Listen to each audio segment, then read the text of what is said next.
Welcome back. Joining us on the show now is Vipul Shah. He's Chairman, Gem and Jewellery Export Promotion Council. Mr. Shah, hi, thank you so much for joining us.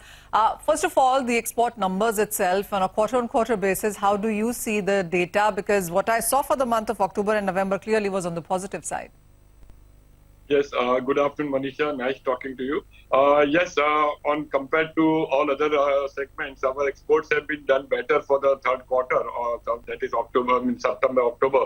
So the way currently the trends are, we have been given a target of 45.7 billion from the Ministry of Commerce, and hopefully right now, currently the way things are going, we should be able to complete our target. Just we are waiting and seeing that how this December, Jan, Feb is happening, and hopefully the war in this Ukraine-Russia does not disturb the supply. So that is a little bit challenging, which we need to look at.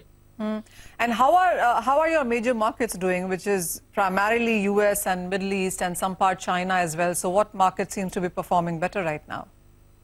See, currently up till now, it was the US market, which is the most dominant market for us. And there, the sales over there has been robust. The Thanksgiving sales were also very nice. And the only thing is the concern is because of rising interest cost and inflation, the retailers over there are just now having a cautious approach. They are not ready to do the stocking part. They want to take it gradually, how the sales are taking place in the month of January for the Valentine Day as such. So there will be a little bit of slowdown. It's a very cautious approach, so that is the concern. And at the same time, China, which is another second major market for us, because of that COVID zero policy, yet things are not opened up to what our expectation, even though there are relaxation, but yet we are not seeing that kind of demand coming from them. So these are the two major markets for us. West, Middle East and everything, they are as usual. They are doing great. Europe again, it's having their own issues. So hopefully we are more right now currently dependent on the US market, and hopefully China opening up, that should really help our exports. All right, fair point. That's about the business part of it. But this is that time of the year when you start talking about the budget wish list as well, because this is exactly when those representations are being made as well. And I really want to start with the lab-grown diamonds first, because that really seems to be an outperformer within the space, a new kid on the block as well. And the percentage point in sense of growth has been quite tremendous. Are you expected to hear something on lab-grown diamonds this time around in budget? Yes, you are right, Manisha. This industry is been growing, and we are one of the leaders as far as the CVD process of the lab-grown diamond is concerned. We will be achieving almost $2 billion of exports as far as this segment is concerned, and there is tremendous growth opportunity for India to grow. Yes, we are expecting to abolish the duty on the seeds of this lab-grown. Hopefully, our request would be looked at, and government should have, because the manufacturing seed, which is a very important part for this growing of this lab-grown on the with the CVD process, that will really help and boost the industry for this side. What are you also expecting on the diamond part of it totally? I mean, import duty is one thing that has been a bit of a concern. Are you expecting a cut on that across sector?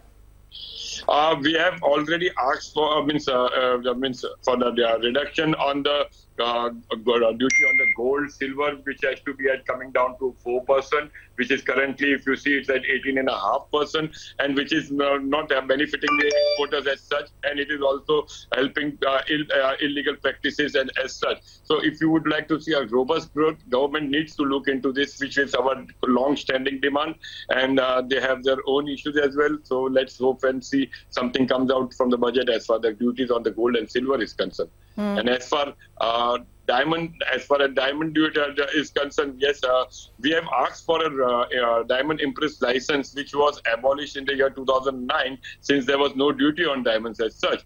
But now, since the duty was reinstated in 2012, so with this new beneficiation laws, which is across all the other countries of these mining companies, Botswana and everywhere, so this would really help us if the 10% would be allowed to re-import, because that is a mix which we need to generally do along for the jewelry, where we can supply to our customers as well. One final question, and this one is on the basic custom duty that you've asked to be increased for gold, silver, platinum, jewelry, etc. What are the numbers there, and what's the impact that it has right now?